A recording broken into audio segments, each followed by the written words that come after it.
Okay, let me just give you a background story of how I met her. I was going to church, a night vigil to be precise. I was going for a night vigil, and on my way, I saw that someone was really ha- making this muffling sound, like she was crying. You know, when you're passing and you can hear someone crying. I could hear her crying, like from there was a bus parked, and behind the bus, she was just there crying, trying to tie the wound and all that. And I wanted to know who was crying, so I just went and saw that the leg was bleeding so bad. It was badly injured. You could see her wound, like her bones from, like, I don't know how to put it. It came out from the leg. It was bad. She was badly injured. I am guessing that that was the same day she died because the wound was so fresh. So she told me that she was not asking if there was a pharmacy around, if I could take her to a pharmacy. I said, Tom, Auntie, me, I cannot carry you. If you can, you walk with this wound? Because man, I was so tiny. Now I have flesh. I was asking if she could walk. She said she couldn't walk. That if I can help her call the pharmacist to come and help her dress the wound. I said, me, I don't know anybody that I can call. Though.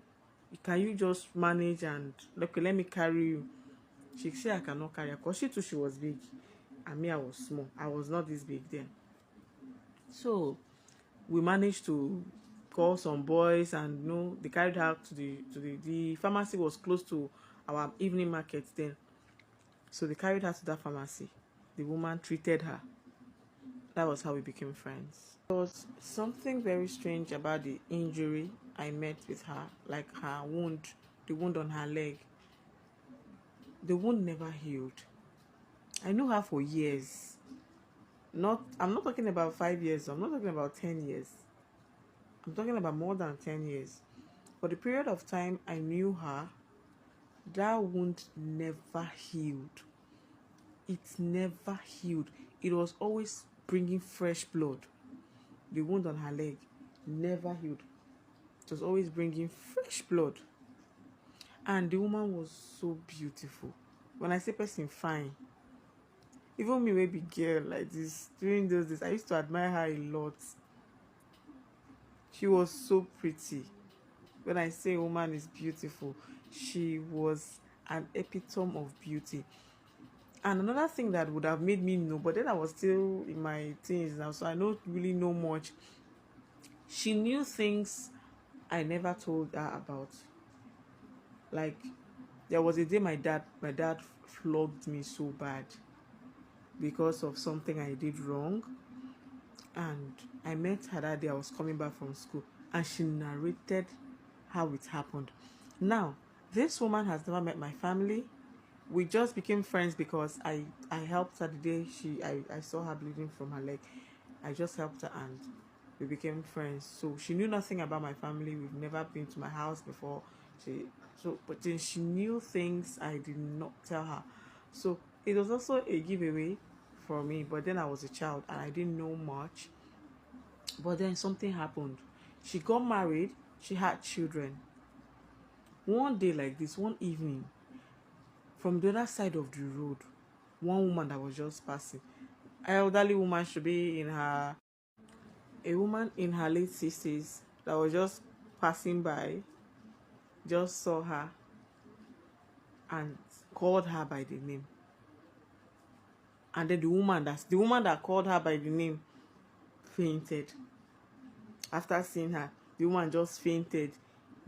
People can't rush am, dey pour am water. Meanwhile, the lady just ran into the house. That was it.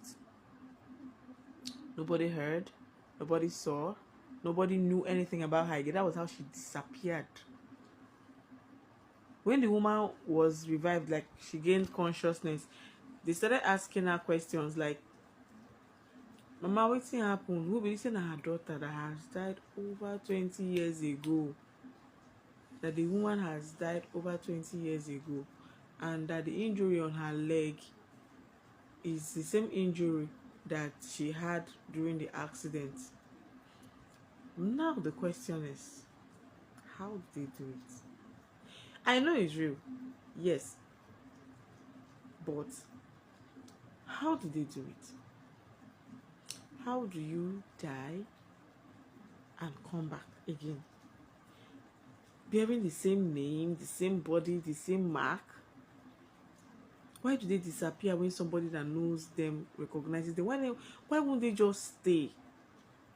After they've made friends, some of them even will even have families, children, and then you disappear. Then you traumatize that family for a very long time. Like seriously, those children, they became traumatized. People started avoiding them. I'm telling you, people started avoiding the children. People didn't want to make friends with them. People didn't want to.